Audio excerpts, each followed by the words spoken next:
In this video, I'm breaking down how I turned a potentially bland white wall conference room interview into a visually compelling interview setup just with 2 cameras, minimal gear, and smart composition. I'll walk you through how I found the spot in this building to film, how I shaped light for control and mood, and the simple camera and subject placement I used to elevate the look even when gear was limited.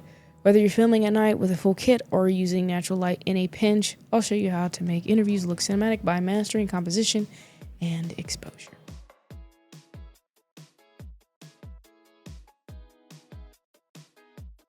So future editing Leah here. I forgot to mention through this whole video about the issue that I ran into with white balance. Now I want to make it known right now, actually. Why did I have a British accent there? I don't know why, but anyway. I want to make it known right now that, oh no, my key light! Anyway. I want to make it known now, since I've had a lot of people follow me, follow me on Instagram, but also, subscribe on YouTube. So hi everyone, this is future Leah here, because a lot of these videos were filmed in May of this year, and also the ideas were hatched in February of this year, and at the time of this recording, it is December of 2025. So this interview specifically was filmed back in December of 2024. A lot of growth has happened between December 2024 and December 2025. But at the time of 2024, white balance was my art. Un momento. White balance was my arch nemesis. Okay, it really took your girl out a lot. It was something that for some reason it just didn't click, and then it finally did. But back in 2024, in December of 2024, in December of 2024, white balance was a problem, an issue that I did overcome, but it was an issue at the time. And so if you notice, maybe you don't, but I do, and it bothers me, especially since I've now finally gotten around to editing this video, was how the first video, or the first interview, the white balance was right. And for some crazy reason, I thought that I was wrong.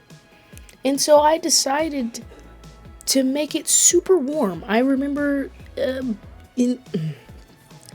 the white balance, I increased it to 6,500 Kelvin or something crazy like that. And when I got it in post, it really broke my heart, it ruined my day.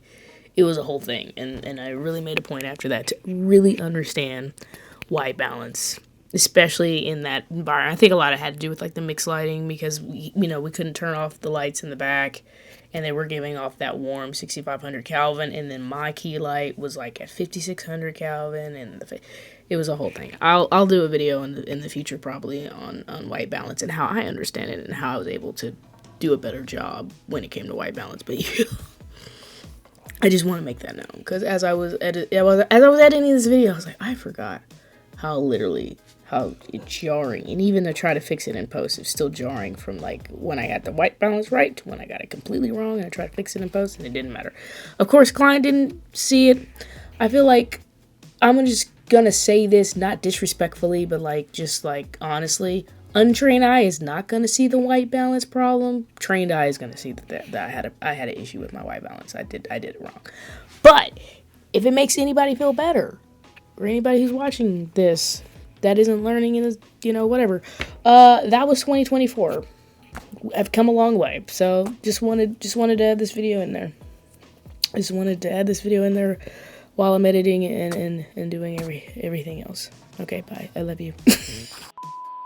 Welcome to the video. My name is Leah. I am a cinematographer based here in Nashville, Tennessee, and I own and operate a video production company called Alpha Media LLC. And in today's video, we have another interview lighting breakdown, I believe. I don't know. Like I say before in all the videos, for the most part, I film these not in order 3 months in advance. So who knows what I said last time that you saw and which video you're in right now. But it's another BTS, another behind the scenes, another interview breakdown because those are what I'm doing a lot of. And Slick are my favorite because they're easy, solo operator friendly, and not a big cruise involved. That's a little overwhelming for me right now, but I'm gonna be okay. I can do it. We can do this. I can do this. Okay, so we have another interview in a sight unseen location, but this time it is not the typical school or the typical library. This time it is just in a building, and more specifically a conference room. At least this is where my client thought we should shoot in. This is where he was going for. This is where he was getting set up and bringing people in.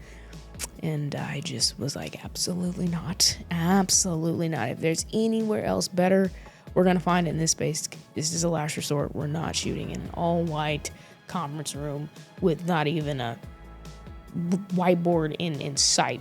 I mean, we'll film outside before we film in an all-white room. Maybe in a future video, I'll break down why you don't want to shoot in an all-white room or wear white or any of that stuff. We're not doing that. We're not doing that. So yeah, we're not doing that. So as you can see, we're not doing that. We're not going to film in a bare white room. So I took the next 15 to 20 minutes to search, to scour. Yeah, I messed that up. I try to use an expanded vocabulary. And egg on my face. Anyway, we went searching high and low throughout this building to find somewhere that was aesthetically pleasing and most importantly had composition to film this interview that was not a completely white bare bone with nothing on the walls. Even if there was stuff on the walls, white wall conference room. And so I hate that I didn't film the B-roll behind the scenes. I have Ray-Bans and I'd be forgetting to tap on them as I go throughout the place looking for stuff, but I'll do it in the future. But for this one, just sit with me, bear with me as I break down and walk you through the 15-20 minutes of us, me and Avery, going through this building trying to find some area with composition. So we walked around and we came across like a storage closet, and I was like, this might be the best that we can do. It's gonna be tight. I don't have zooms. I don't know if it's gonna work, but we're gonna see. Maybe I'll shoot out in the hallway and we'll have a second camera angle. We're just gonna figure it out. But we came across a closet, had some books in there. I thought that might be ideal. I said, no, let's keep looking. Let's not stop there. Let's not end it right there. I feel like we can find something. And so we this is a freaky circle. This whole thing is a circle, but not a real circle, more like a freaky circle. Anyway, so it was a circle. And so we found our way back towards the front near where the conference room was, and I just saw it. Now, I'm going to be honest with you. Ever since I, picked up a camera seriously in 2015 and I was learning about composition through photography, I look at the world different, and I'm always looking for composition. And so as I was looking and we made our way back to the front, I saw not leading lines, but I saw a frame within a frame. And I was like, this is our spot. This is our area. And of course, from there, once I found the composition, you know what I like to do. I like to turn off all the lights and build my lighting setup. So camera A, or my main camera angle, I use the ledge of the cubicle and the wall as my imperfect frame within a frame. And then camera B, or my second angle, I use the door that led out to the foyer into another foyer. I like how it just kept leading into different areas. But anyway, so I used the door that led out to the foyer into another foyer as a perfect frame within a frame. And now here's the thing. Since everybody was sitting in an office chair, which after this shoot, I started just packing a stool that people would use, because I kid you not, people kept rolling. Every time somebody sat in the chair, they kept pushing it back or they push it forward. And, since I'm running two cameras and I was always on the camera A side, because I wanted to make sure that shot was good, I would never see that they were out of frame, the frame within the frame. And I think at one point we closed the door because it was open. But yeah, it kept moving out the way, and it just really is like, I feel like that was me being a little bit OCD, but at the same time, leading lines, very important, composition. Stop moving the chair. So after that, I stopped. I started bringing my own chair, but because they were in the office chair, it kept moving, kept getting out of frame. It was a whole thing, and it really bothered me. It really bothered me. So I say all that to say that for the most part, no matter what area you're in, no matter what location that you're in, you're always going to want to look for composition, whether that be leading line, a frame within a frame. In this particular instance, or for this video, it was an imperfect frame within a frame, because you always want to lead the viewer's eye to the subject, whether it's negative space, which I had a video, which I'll talk about here in the future, of negative space, like intentionally doing things like that, just to lead the eye to the subject. It just makes things look more professional, and I dare say loosely cinematic. So before I get into the gear that I used for the shoot, I also want to say, not only with the composition and the lighting, because I feel like I'm looking through my notes here, bear with me, and I'm seeing how I'm giving you like all the gear I used and the list of the gear that I used, but I don't really think I break it down, you know what I'm saying? And by the way, I can't see, I have an iPad. I love that you guys are seeing the behind the scenes and me in real time being like, what the heck did I write? Apart from composition, okay, we talked about the composition, how I found it and all this stuff, frame within a frame, leading your eyes and things like that. The lighting scenario with this specific shoot was, of course, actually it was a 2-light setup. It was a 2-light setup for this one. It did work. I mean, I think I talk about, maybe I don't talk about, but how I do try to bring more than one light, but typically with these sight unseen locations, I can't put in a second light or anything like that, or I can't control the house lights, and at that point I'm just trying to expose my shot and make it look as best as I possibly can. So with this shoot, turned off all the lights, and when I started filming with just the background was completely dark. You couldn't even really see a frame within a frame, and of course there was no option just to turn off like one half of the lights and leave the other half off type deal.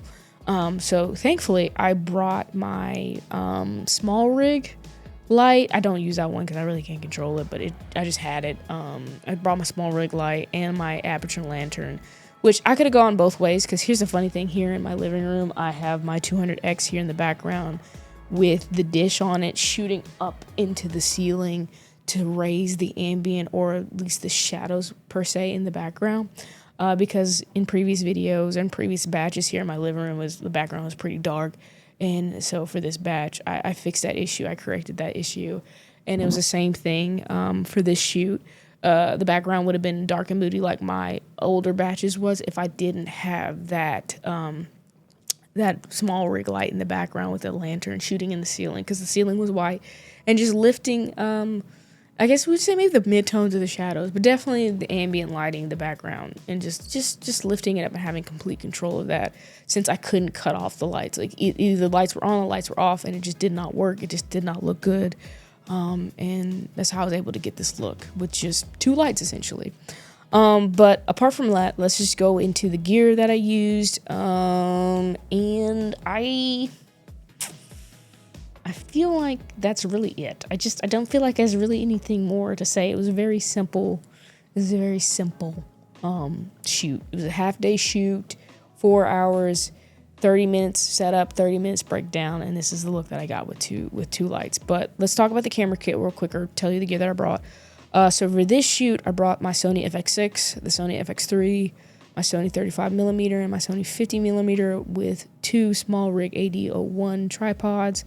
The accessories that I brought were my small HD monitor with this HDMI cable and its MPF battery. And of course, just to throw in there for extra measure, I used the ProGrade CF Express Type A memory cards. Of course, I had 2 of those, one for the FX6 and one for the FX3. Of course, with my audio kit, what's included in my audio kit is the XLR top handles, the Rode NTG3, and the Sony ECM XM1, and the boom mic accessories. So with this shot, since there were so many different people coming in and out, I think that day we interviewed maybe 12. If not 12, definitely 8. We filmed a lot of people. And so it's not ideal to have to lav each and every one. You can do it, and if it sounds good, you should. But just because of trying to be quick, try to be nimble and things like that, I like to set up a boom microphone, so they just sit down, boom, say what you got to say, on to the next one. And so yeah, with that, with the NTG3, I have to have my boom mic accessories and things like that. The shock absorber, or the shock mount, and the boom pole holder, and then the boom pole and the long XLR cables, things like that. And included in my lighting kit is the Amaran 200X, the SmallRig 220D or 220B, I believe, the Aputure Light Dome Mark III, and the Aputure Lantern. And of course, that goes without saying.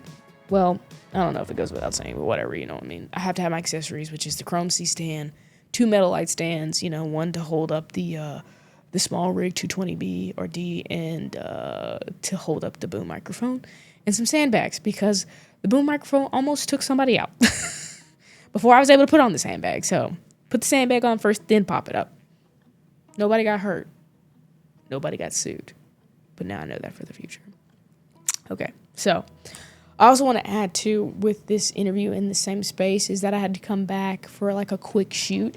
They were doing an interview, or they were trying to send in footage for the News Channel 5 or whoever to cover at the time the school shootings that happened in Nashville during this time. And so I was able to just go in there and film real quickly with just my camera and just using the natural light that was available. So what's funny is it reversed. So what you saw with, you know, the imperfect frame within a frame was the other side of this same space. On the other side was a window, and so when I came back in, I knew already that I was going to use that window as my natural light, as my natural key, and just expose for that shot as well. So I don't know, I wanted to add that little bit in there, showing you what it would look like at night with you know, 2 lights, and what it could look like in the day if you just know how to expose with the light that's available, which Lord knows all those events I've covered for over the years have prepared me for just being able to film with the light that is given to me, to a point that I forget that I have the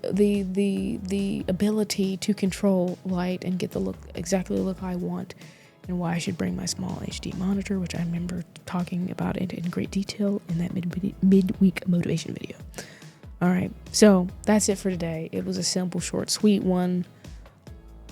Got to the point. Hope you found some value in it. And I guess, I don't know. I mean, this was a simple, this is what a 4-hour shoot looks like, you know, when you're trying to get people in and out, and what it looks like when somebody wanted to shoot in a white conference room and that's not where it needs to be.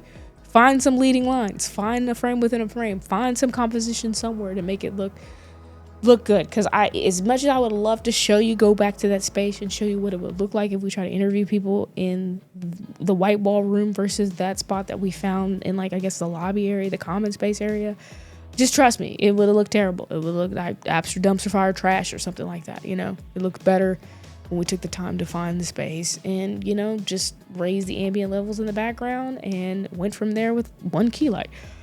So yeah, that's it for the video. I hope you found it helpful. If you did, don't forget to like this video and subscribe, and also share with a friend, because sharing is caring, okay? And I will catch you in the next video. Maybe it'll be longer. I don't know. I'm trying to remember what's the next video in my barrage of batch recording videos. I think it's a good one. I think it's a Springfield one. Either way it goes. Sometimes these shoots are simple. Sometimes these shoots are simple.